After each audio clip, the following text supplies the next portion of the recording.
Sekelas Syekh Abdul Qadir Jailani didatengin orang gila. Ketika didatengin, wahai Syekh, saya mau tanya, bisa nggak Allah itu menjadikan saya itu semulia Anda? Bisa nggak? Bisa. Oke, lalu saya mau tanya lagi, bisa nggak Allah menjadikan orang semulia Anda seperti saya, hina? Bisa. Saya mau tanya lagi, bisa nggak Allah menjadikan orang seperti Anda masuk neraka? Ya Allah, gitu ya. Allah bisa nggak menjadikan seperti orang seperti Anda husnul su'ul khotimah? Akhirnya Syekh Abdul Qadir nangis. Orang seperti Syekh Abdul Qadir. Jadi tetap harus ada khaufnya, takutnya, gitu ya.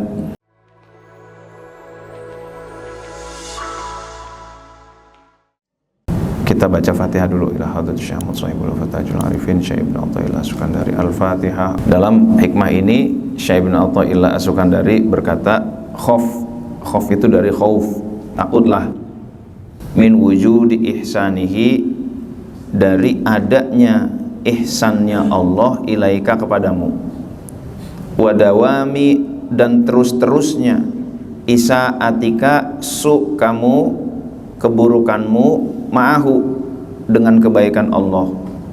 Ayyakuna dzalika, takut apa? Takut menjadi istidraj laka bagi kamu. Lalu dibacakanlah ayat sanastadrijuhum min haitsu la ya'lamun. Kami istidrajkan, kami tunda, kami tangguhkan mereka, min haitsu la ya'lamun, sekiranya mereka tidak paham. Nah, jadi teman-teman hadirin dan hadirat yang dimuliakan oleh Allah Subhanahu wa taala, perlu nikmat itu di satu sisi harus kita syukuri, tapi di sisi lain harus kita waspadai. Nah, ini ya. Musibah itu sesuatu yang harus kita sabari, tetapi di sisi lain ada saja yang bisa kita syukuri. Nah, itu ya. Jadi kayak yin dan yang, di tengah-tengah hitam ada putihnya, di dalam di wilayah yang putih ada hitamnya, gitu kan. Di balik musibah ada hal yang perlu disyukuri, di balik nikmat yang perlu kita syukuri ada yang perlu diwaspadai. Nah, itu. Nah, ini jangan sampai nikmat membius kita, membuat kita lalai sehingga seakan-akan kita ini udah pasti masuk surga, udah pasti diridhoi oleh Allah Subhanahu wa taala. Ini kita perlu waspadai. Nah, hadirin dan hadirat yang dimuliakan oleh Allah Subhanahu wa taala. Jadi nikmat plus maksiat sama dengan istidraj. Ya, pada pertemuan yang lalu, kalau kita bersyukur berarti kita mengikat nikmat. Kalau kita kufur nikmat berarti kita memang menghilangkan nikmat, gitu kan? Oh, kufur nikmat nih, oh berarti ente pengen nikmat hilang, gitu kan? Oh, syukur nikmat berarti ngikat. Nah, itu rumus yang lalu. Syukur mengikat nikmat, kufur menghilangkan nikmat. Nah, itu. Tapi ada orang yang merasa nikmatnya nggak hilang. Saya nikmat nggak hilang, berarti saya ini termasuk syukur nikmat nih, gitu kan? Padahal saya biasa-biasa aja, berarti Allah ridho nih sama saya nih, gitu kan.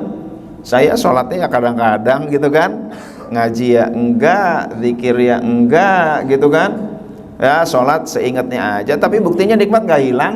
Nah, itu kan, buktinya nikmat nggak hilang, berarti Allah ridho dong sama saya dong. Belum tentu. Nah, itu, maka dijawab oleh hikmah ini, hati-hati. Allah terus melimpahkan rizki kepada kamu, sementara kamu membalas dengan keburukan kepada Allah, nggak taat. Nah, itu bermaksiat kepada Allah, itu justru istidraj, gitu. Nah, itulah teman-teman. Jadi apa nikmat yang Allah berikan? Bisnis lancar, itu kan. Nah, bisnis lancar. Nah, ini perlu kita syukuri sekaligus waspadai. Ya Allah, alhamdulillah lancar. Ya Allah, ini bisnis lancar. Ini saya malu ya Allah, takutnya ibadahnya belum benar. Takutnya dengan bisnis lancar ini saya kurang amanah dalam harta, saya kurang lagi. Nah, itu. Takutnya dengan bisnis imbang dengan khidmah saya, ya Allah, malu ya Allah. Nah, ini ya. Karir bagus. Nah, itu. punya pekerjaan. Zaman sekarang orang susah nyari kerja gitu kan. Ada yang karirnya bagus, jabatannya melesat gitu kan, sehat. Nah ini di satu sisi disyukuri, tetapi di sisi lain diwaspadai.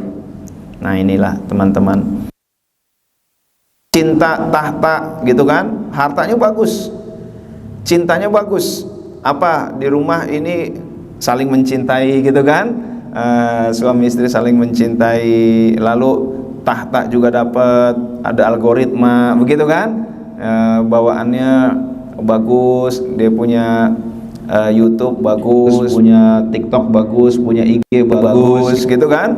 Nah ini juga sebuah kenikmatan-kenikmatan. Kita sikapi bagaimana kenikmatan itu. Ada yang mendapatkan pujian-pujian, kemuliaan-kemuliaan, kekaguman-kekaguman dari orang. Ini adalah sebuah rizki, nikmat dari Allah. Selanjutnya, bagaimana kita membalasnya? Kalau nikmat itu kita balas dengan maksiat, ada madon, mabuk, maling, main, madat. Ini molimo kalau bahasa Jawanya ya. Jangan lakukan 5 maksiat ini. Madon, main perempuan. Mabuk berarti minum minuman keras. Maling berarti mencuri, korupsi, fraud. Main berarti main judi gitu kan, judi online, judol begitu ya. Ini hati-hati nih, kita ini judi online udah betul-betul disajikan, udah betul-betul dilayani, betul-betul dimudahkan. Ya Allah, awalnya mudah, habis itu kena perangkap. Totonya teman-temannya di WA, ini si fulan ngutang gitu ya, ya habis judol pinjol saudaranya tuh ya. Ya Allah, naudzubillah min dzalik. Nah itu awalnya menang, emang udah dibikin gitu kan, lama-lama kalah gitu ya. Judi gitu kan, menjanjikan kekayaan bohong, itu ya. Walaupun kau kaya, itu awal dari kemiskinan. Nah itu ya. Itu. Jadi hati-hati, judol ini luar biasa. Waduh. Dulu kalau orang Malaysia mau ke judi itu harus ke Genting. Genting itu sebuah bukit di Malaysia. Di situ ada kabel karnya. Di situ tempat orang-orang main judi. Wah, judi gede-gedean di situ. Waktu saya ke Malaysia, kita ini ke bukit yuk ke Genting yuk gitu ya. Sampai sono, walah, ini kok apaan nih, tempat apa? Ternyata tempat main judi. Ya Allah, udah sebentar aja deh kita di sini. Yang penting naik kabel car dah, melihat pemandangan ruko ini begini, nyari makanan yang halal susah. Padahal di Malaysia tuh, emang itu tempat maksiat itu. Tapi sekarang untuk main judi nggak harus ke Genting, di kamar bisa tuh ya. Ya Allah, itu ya, lagi enak-enak kerja lalu ada pop up, wah ini ya, silakan. Ya Allah, betul-betul nih kita nih zaman now ini ya, teman-teman ini Masya Allah, ini kalau kita nggak berjamaah, nggak banyak ngaji, ya Allah gampang banget dah keplesetnya. Nggak harus ke gunung, ke Genting untuk main judi, nggak harus. Kita lagi enak-enak kerja ditawarin, coba. Ya Allah, ntar atau-ataunya lagi download apa, pop up lagi gitu kan. Apa itu namanya, lupa saya. Saya juga kadang-kadang, lah kok ada, alhamdulillah sekarang udah hilang nih di laptop saya nih. Oke, jadi teman-teman begitu ya. Jadi bagaimana kita membalas nikmat dari Allah? Nikmat-nikmat Allah itu, yang punya pekerjaan ini kita dapat nikmat nih dari Allah nih. Pekerjaan halal itu nikmat dari Allah. Bagaimana kita merespon nikmat Allah itu yang menunjukkan kita ini syukur atau istidraj itu. Jadi main, madat berarti narkoba, nafza, narkotika, psikotropika dan zat adiktif itu ya. Itu. Lalu ada riba, ada kezoliman, ada dusta, hoax. Lalu organ tubuh kita gunakan untuk apa? Pandangannya, mulutnya gitu kan. Ya mulut saya jarang riba Ustadz gitu kan, tapi senang juga denger riba gitu kan. Nah itu namanya berkolaborasi dalam khidmah, dalam ribah gitu ya. Berkolaborasi itu kena juga sama fitnah, Oh, zaman sekarang nih nyebar fitnah nih gampang ya. Ya Allah, itu tinggal posting aja sesuatu, kita fitnah tuh orang-orang. Namimah, adu domba, begitu juga. Dapat informasi, udah kita langsung aja share gitu ya. Padahal ternyata bermuatan namimah, adu domba. Ketika kita posting, lalu orang jadi benci kepada sesama mukmin, berarti kita udah namimah tuh. Atau kita cuman forward, ini kita forward, atau kita dukung gitu kan, kita tonton. Nah itu berarti kita berjamaah dalam namimah. Ini ya teman-teman ya, wajar. Zaman sekarang ada yang lebih mudah lagi. Jadi kalau zaman dulu itu maksiat itu susah, zaman sekarang maksiat udah tinggal gampang. Mau maksiat dengan handphone kita, maksiat gampang lah. Mau gibah gampang. Kalau dulu gibah nyari orang, sekarang gibah cukup lihat handphone, udah gampang jelek-jelekin gitu kan. Ngobrol, ngerumpi mudah-mudahan baik. Tapi ngerumpi ini kadang-kadang tuh isinya kalau nggak ghibah, jelek-jelekin orang, ngadu domba, selesai telepon-teleponan jadi benci, atau kesombongan gitu kan, atau jelek-jelekin orang. Ya Allah, ini ya yang namanya alat-alat ini bisa kita nggak kerasa dengan alat-alat ini, tahu-taunya banyak aja dosanya itu tuh ya. Ya Allah, itu kibir, kesombongan, toma, hasad, dan penyakit-penyakit kolbu lainnya. Nah, ada maksiat yang sifatnya pasif, maksiat aktif, maksiat pasif. Maksiat pasif maksudnya bagaimana? Enggak sholat, gitu kan? Kalau ini kan maksiat aktif, kita melakukan. Kalau ini kita tidak melakukan perintah itu. Maka di dalam Al-Quran ada takwa. Takwa al-imtithalu awamirillah wajtinabu nawahi. Melaksanakan perintah Allah, meninggalkan larangannya. Itu namanya takwa. Lawan dari takwa adalah fujur. Fa'alhamaha fujuraha wa taqwaha. Allah memberikan ilham, ngasih tahu kepada manusia, yang ini yang fujur, yang ini yang takwa. Lawan dari takwa adalah fujur. Dalam bahasa lainnya maksiat lah, gampangnya gitu ya. Fujur. Kalau fajar itu artinya matahari terbit gitu ya. Kalau fajir orang yang jahat itu. Jadi apalagi fujar, wa innal fujjara lafi jahim. Orang-orang fujar itu di neraka jahim gitu ya. Jadi beda tipis tapi hasilnya beda ya. Ada fajri bagus, fajar bagus, fajir nggak bagus, fujar, fajri bagus. Fajri berarti kan apalagi serangan itu serangan fajar ya. Itu luar biasa tuh, serangan fajar beneran gitu ya. Nah, itu ada fujar itu. Nah teman-teman, jadi kalau fujur itu melakukan maksiat, melakukan yang dilarang, melaksanakan yang dilarang, meninggalkan yang diperintah. Itu fujur namanya. Termasuk maksiat juga. Maksiat itu kan artinya mendurhakai Allah, diperintah sholat nggak sholat. Ini maksiat juga. Itu ya. Jadi maksiat ada yang pasif, ada yang maksiat aktif. Itu maksiat apa lagi? Disuruh ngaji nggak ngaji, disuruh zikir nggak zikir, disuruh berinteraksi dengan Al-Quran jauh dari Al-Quran. Nah ini disuruh sodako nggak sodako, disuruh nolong orang nggak nolong, disuruh mengabdi kepada Allah nggak ngabdi, enak-enak dirinya sendiri aja, sukses buat sendiri, nggak ada pengaruhnya buat orang lain gitu kan. Nah ini namanya maksiat yang berbentuk pasif. Nah teman-teman, inilah antara lain nikmat yang Allah berikan. Kita balasnya dengan apa? Kenapa kok istidraj ini tercela? Karena air susu dibalas air tuba. Itu. Nah, hadirin dan hadirat yang dimuliakan oleh Allah, konten namimah gampang. Ciri-cirinya apa? Habis ngaji sesama mukmin kepada sesama mukmin makin benci. Nah, ini banyak nih zaman sekarang nih. Pulang ngaji makin benci kepada sesama mukmin. Itu ya. Mau keturunan Rasul apa enggak, pokoknya sesama mukmin gitu. Nggak boleh tuh. Nah, karena sama mukmin itu saudara, gitu kan. Habis seminar makin sangar. Kuburan orang dibongkar. Itu. Jadi di Pasuruan ada tuh kuburan orang soleh dibongkar gitu ya. Habis ikut pengajian, ya Allah, itu ya. Yang namanya yang kuburan dibongkar itu teman-teman tuh, itu nggak kelompok Islam manapun nggak ada, kecuali dulu Wahabi yang mau bongkar kuburan Rasul.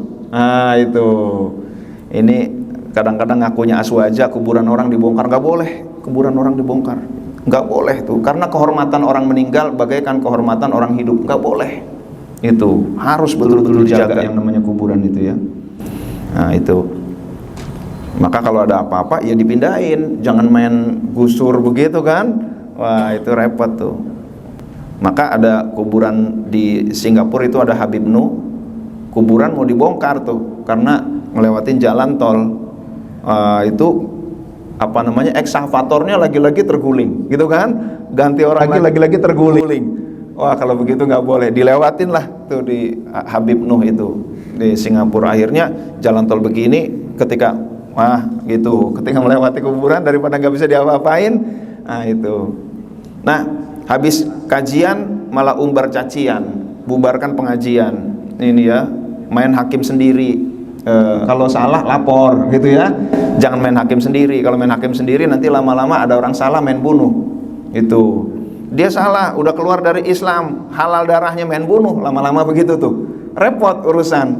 Nah itu, habis diskusi ulama dipersekusi. Ini hati-hati nih, zaman sekarang nih nggak kerasa nih. Ini nih ya teman-teman ya. Hati-hati, taunya nggak kerasa kita jadi benci kepada sesama mukmin. Nah ini hati-hati di zaman sosmed ini, di zaman era kebanjiran informasi, kita harus betul-betul jeli. Kalau nggak jeli, kita bisa terjerumus tanpa terasa. Karena propaganda itu luar biasa hebat. Tim media, tim propaganda luar biasa hebat zaman sekarang. Kita bisa hanyut, kita bisa dibohongin berjamaah, gitu kan? Ya Allah itu. Ada buzzernya, ada apa-apa, bisa dibohongin berjamaah kita.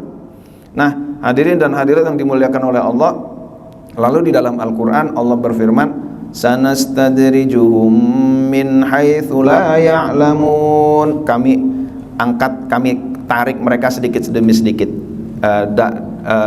Nanti kita jelasin ya makna ini secara bahasanya, ke arah kebinasaan dari arah yang tidak mereka sadari.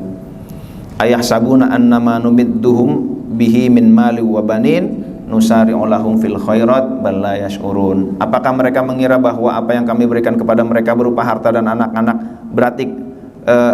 berarti kami bersegera memberikan kebaikan kepada mereka? Ini tidak. Sungguh mereka tidak menyadarinya. Disangkanya kalau udah karirnya udah bagus, berarti dari cinta udah bagus, harta udah bagus, bisnis udah bagus, jabatan udah bagus, berarti Allah ridho. Ntar dulu, nanti dulu. Nah itu ya, harus waspada di tengah-tengah syukur itu. Ini jadi kalau kemarin kita diajak untuk bersyukur pada hikmah yang kemarin, kalau tidak bersyukur sama dengan niat menghilangkan. Kalau hikmah kali ini diajak untuk syukur iya, tapi tambah waspada. Ya itu. Nah, jadi lengkaplah khauf dan rojanya. Roja artinya berharap, khauf itu artinya takut. Orang nggak boleh sama sekali nggak takut. Saya udah pasti kayaknya ahli surga nih gitu ya, nggak boleh.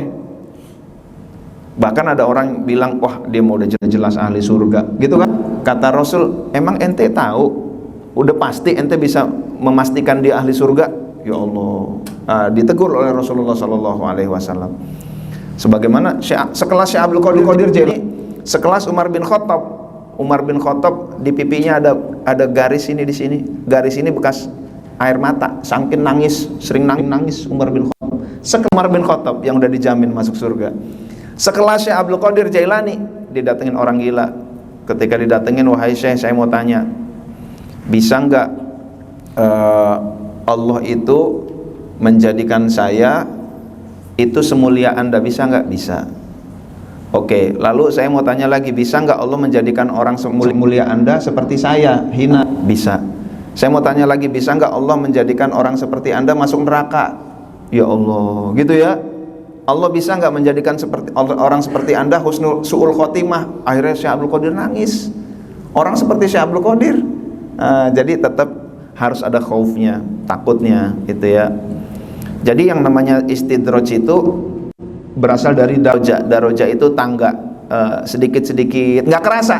Itu orang-orang yang mendapatkan kesuksesan itu nggak kerasa, disiksanya nggak kerasa, dianggapnya saat nyaman, tenang gitu kan. Nah, definisinya idza ra'aitallaha yu'til 'abda minad dunya ala ma'asihi ma yuhibbu fa innama huwa istidraj. Jika engkau melihat Allah memberi seorang hamba dari kemewahan dunia yang ia sukai padahal ia bergelimang maksiat. Nah, ini nih yang tadi ya, maksiat itu list yang tadi tuh. Itu listnya. Coba kita checklist. Ini kita masih seneng dengan maksiat yang tadi apa enggak tuh? Nah, ini pentingnya yang checklist tadi.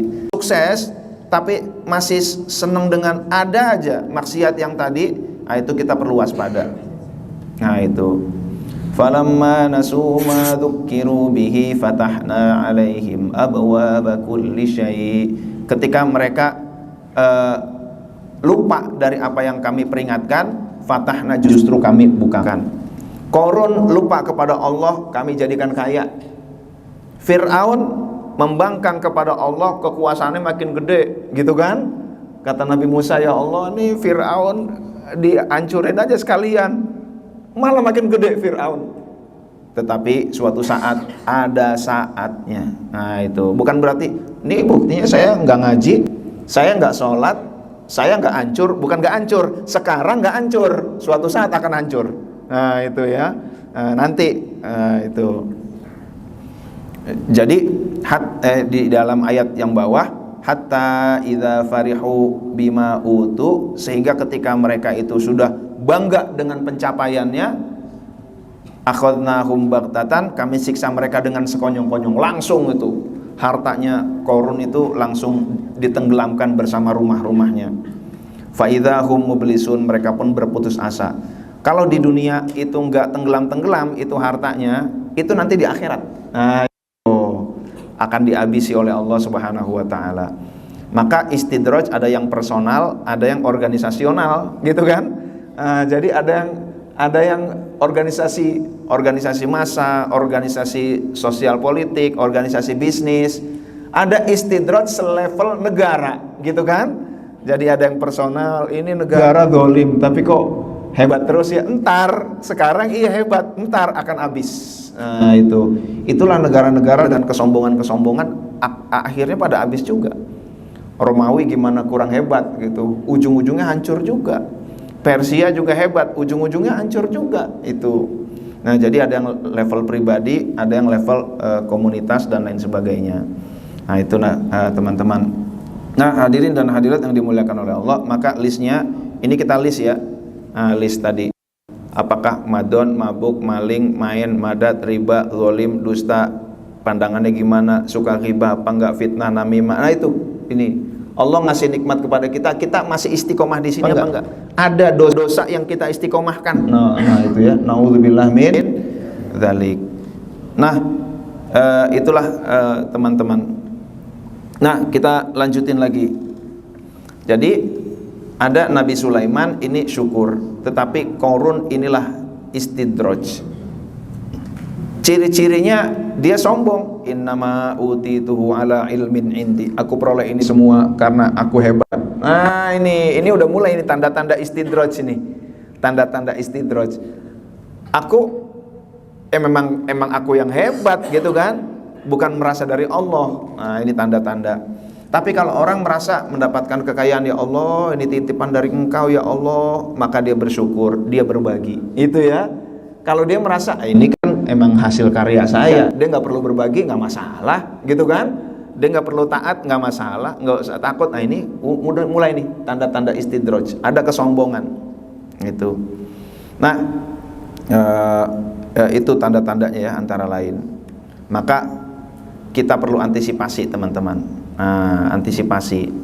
Caranya bagaimana? Antisipasi itu caranya adalah kita bertaubat.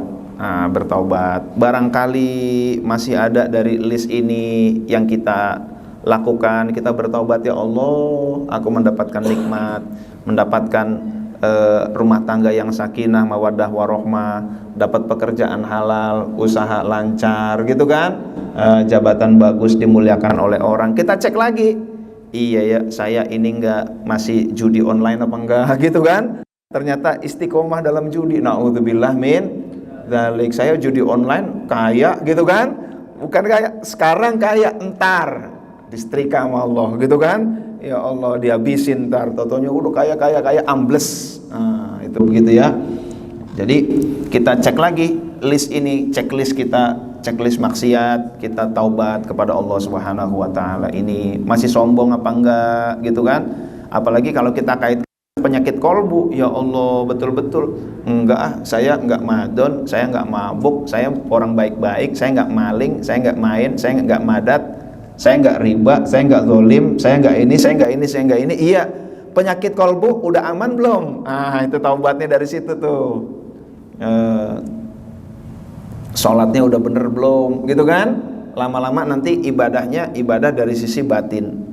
Ini kalau ini maksiat lahir, maksiat batin juga. Apa itu? Suudzon, ujub. Nah itu maksiat batin itu ya. Ini kalau dipanjangin dia panjang, maka saya tulis penyakit kolbu lainnya. Itu maksiat batin udah banyak banget dah. Intinya kita taubat aja kepada Allah Subhanahu wa taala. Nah itu ya.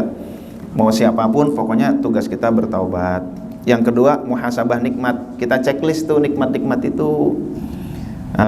Lalu kita tingkatkan rasa takut kepada Allah. Takut ini istidraj. Sayyidina Umar mendapatkan tanah. Ketika mendapatkan tanah, ya Allah, Sayyidina Umar itu kan kekuasaannya luas.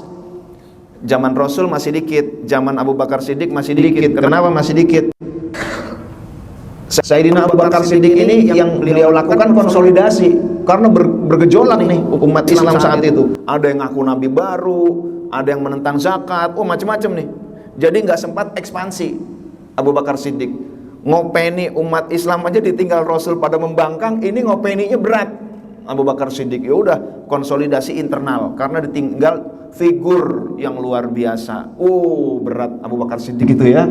Ditinggal Rasul yang setengah-setengah kafir lagi, yang munafik memusuhi, ada yang ngaku nabi ini, ngaku nabi itu, syariat nggak pada mau, sebagian nggak enak nih syariat ini, merugikan bisnis saya. Wah, luar biasa nih tugas Abu Bakar Siddiq. Nggak sempat ekspansi. Zaman Umar bin Khattab ekspansi, dapat tanah ini. Tapi ketika Umar bin Khattab, wahai Umar nih, kita dapat makin luas nih wilayah kita. Sayyidina Umar nangis, ya Allah. Zaman Rasul belum, zaman Abu Bakar Siddiq. Ini zaman aku, ya Allah. Aku takut ini istidraj, kata Sayyidina Umar gitu ya. Dapat tanah Khaybar luas, ya Allah, aku takut. Tuh, jadi di satu sisi nikmat itu disyukuri, di satu sisi diwaspadai. Itu ya. Ya Allah, takutnya aku khidmahnya nggak seberapa, aku masih belum adil, tetapi engkau udah tambahkan, takutnya aku istidraj. Nah itu ya, zolim itu lawan dari keadilan. Jadi Sayyidina Umar orang yang adil kayak gitu masih takut sama zolim, masih takut beliau tidak adil. Ya Allah, itu ya, gimana kita nih ya, sewenang-wenang, naudzubillah min dzalik. Mudah-mudahan Allah jadikan kita orang-orang adil. Amin ya rabbal alamin. Kita lanjutin. Jadi lalu kita tingkatkan ibadah kita supaya kita nggak kena pasal istidraj itu ya teman-teman ya. Istidraj itu musibah berbalut kenikmatan. Kelihatannya nikmat padahal musibah besar. Padahal Allah udah melepas kita, Allah udah nggak peduli sama kita. Sono, gua nggak peduli sama lo, itu ya. Nikmat berbalut, musibah berbalut nikmat, azab berbalut nikmat, itulah istidraj. Ini yang membius tuh suka begitu. Kadang mentang-mentang dapat nikmat disangkanya diridhoi oleh Allah Subhanahu wa taala. Berikutnya supaya nggak kena istidraj juga adalah kita banyak bersyukur kepada Allah Subhanahu wa taala. Lalu syukur kemarin sudah dijelaskan ya, ada syukur ada 3 ya, nanti kita jelasin lagi melalui checklist ya. Lalu yang berikutnya jauhi maksiat. Checklist juga. Allah kasih mata, ini mata dipakai buat khidmat atau maksiat, gitu kan? Mengabdi atau maksiat. Nah ini, zaman sekarang maksiat juga gampang. Dulu zaman saya kecil itu ya, kalau mau ngelihat hal-hal yang diharamkan itu ada buku. Nah, harus ada buku tertentu, gitu kan? Ya Allah, wah, bukunya juga disembunyi-sembunyiin. Nah ini belum musim nih ya, ini zamannya Pak Nas. Nah itu Pak Diana Erwin, itu buku, buku isinya gambar-gambar ini yang diharamkan oleh Allah. Nah itu begitu. Kalau sekarang ya udah, ente mau kapan ibaratnya gitu ya. Ya Allah, luar biasa dah. Betul-betul kalau zaman sekarang nih, kalau imannya nggak kuat, aduh, udah ada berat dah hidup di zaman sekarang nih. Maka kata Rasul, nanti umat di akhir zaman itu memegang agama bagaikan memegang bara. Susah itu ya. Mudah-mudahan kita nggak sampai kiamat ya hidupnya ya. Wah itu ya Allah, lebih berat lagi sekarang itu. Dulu kalau mau video, wah harus nyari ke toko video dengan kode tertentu gitu ya, baru dikasih mereka. Wah kalau ketahuan polisi repot. Zamannya Pak Nas tuh kan. Itu zaman saya juga gitu kan. Ya sekarang, waduh luar biasa. Jadi mata digunakan maksiat, apa ibadah, apa khidmah. Lalu mulut digunakan untuk apa gitu ya, menebar kebencian. Al-muslimu masalim al-muslimuna min lisanihi wa yadi. Orang muslim itu adalah di mana orang-orang Islam itu selamat dari mulut dan tangannya.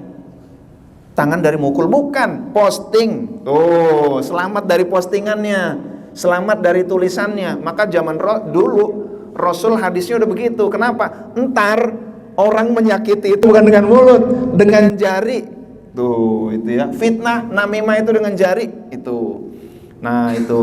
Maka telinga buat apa? Lalu berikutnya adalah dari nikmat-nikmat yang Allah berikan itu, apakah kita berkhidmah apa enggak, ngabdi apa enggak, gitu kan?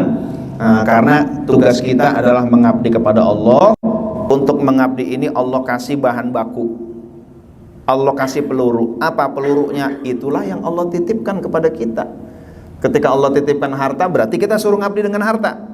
Ketika Allah titipkan ilmu, berarti kita suruh ngabdi dengan ilmu. Ketika Allah titipkan popularitas, berarti Allah suruh kita ngabdi dengan popularitas itu. Jadi intinya kita suruh ngabdi kepada Allah dengan apa yang Allah titipkan. Nah, kita checklist lah nikmat kita, organ tubuh, mata dan lain sebagainya, kaki, itu secara lisan, apakah kita sudah bersyukur? Teman-teman, maka salah satu bentuk bersyukur itu adalah kita banyak sholat. Karena sholat itu isinya bersyukur. Allahu Akbar. Pertama kita mengucapkan apa? Yang wajib Fatihah. Fatihah apa? Alhamdulillahirabbil alamin, gitu kan? Ruku sami Allah lagi dengerin nih, lagi sensitif nih, lagi sangat mendengarkan orang-orang yang bersyukur, memujinya. Lalu kita Rabbana lakal hamdu mil'us samawati wa mil'ul ardi wa ma syi'ta min syai'in ba'du. Ya Allah, aku bersyukur, I love you full. Aku bersyukur full, gitu kan? Mil'us samawati wa mil'ul ardi. Aku betul-betul bersyukur full ya Allah. Habis itu kita ungkapkan syukur kita dengan sujud syukur. Bersujud kepada Allah. Subhana rabbiyal a'la wa bihamdi. Subhana itu artinya betul-betul kagum, tingkat tinggi, kagum full. Kalau tadi syukur full, ini kagum full, gitu kan? Subhana rabbiyal a'la wa bihamdi. Subhana rabbiyal a'la wa bihamdi. Habis itu kita berdoa kepada Allah. Syukur nggak selesai kalau sujudnya satu, kita sujud lagi. Ya Allah, subhana rabbiyal a'la wa bihamdi, dan aku memuji Engkau. Nah itu ya. Jadi orang yang sholat itu mudah-mudahan termasuk orang yang syukur nikmat. Nah itu. Jinan itu dengan hati, semua itu dari Allah. Arkan itu artinya dengan amal perbuatan, dengan khidmah. Allah berikan organ tubuh kita, dikasih sehat, ada yang dikasih sakit. Yang dikasih sehat berarti suruh banyak silaturahim, menyambangi orang sakit, gitu kan? Yang sakit pengen silaturahim tapi udah nggak bisa, itu kan? Yang dikasih sehat berarti dikasih kesempatan untuk ngaji, sholat berjamaah, ke masjid dan lain sebagainya. Itu orang sakit nggak bisa. Dikasih jabatan, apakah dia khidmah apa enggak, dengan lisan, dengan jinan, dengan arkan. Dikasih harta dan kemuliaan lain. Nah jadi intinya teman-teman, nanti kita checklist itu. Kita checklist, ya Allah Engkau berikan ini ya Allah. Engkau berikan ini, apa kira-kira khidmah yang aku bisa berikan dengan nikmat ini ya Allah. Nah, kita checklist. Nah, inilah teman-teman cara kita terhindar, ikhtiar kita agar terhindar dari istidraj. Maka singkat cerita, betapa banyak nikmat yang berubah menjadi azab karena buruknya cara kita memanfaatkan. Enggak hancur kok, enggak, saya malah maju. Iya, sekarang maju, entar hancurnya, gitu kan? Naudzubillah min dzalik. Lalu lebih baik sempit rezeki lapang taat daripada lapang rezeki sempit taat, gitu ya. Ini berat nih, karena ini masuk istidraj. Tapi kalau sempit rezeki lapang taat, itu dia tetap taat dalam keadaan musibah. Itu luar biasa. Itu orang-orang sabar. Semoga lapang rezeki juga lapang taat. Amin. Jangan cepat lega oleh nikmat, tapi cepatlah legalah oleh taubat. Nah, ini kita harus banyak-banyak bertaubat. Nikmat tanpa taubat itu istidraj. Taubat meski dalam sempit adalah rahmat. Nah, itulah teman-teman hadirin dan hadirat yang dimuliakan oleh Allah Subhanahu wa taala. Jadi intinya, di tengah-tengah musibah pasti ada hal yang bisa kita syukuri, dan di tengah-tengah nikmat ada yang kita waspadai. Maka kita tingkatkan syukur kita untuk mengikat nikmat kita, tetapi jangan lupa kita waspada, karena jangan sampai nikmat itu adalah bentuk istidraj dari Allah kepada kita. Mudah-mudahan Allah jadikan kita hamba yang pandai bersyukur. Allah selamatkan kita dari istidraj. Amin ya rabbal alamin. Kurang lebihnya mohon maaf. Terima kasih. Wallahul muwaffiq ila aqwamit thoriq. Wassalamualaikum warahmatullahi wabarakatuh.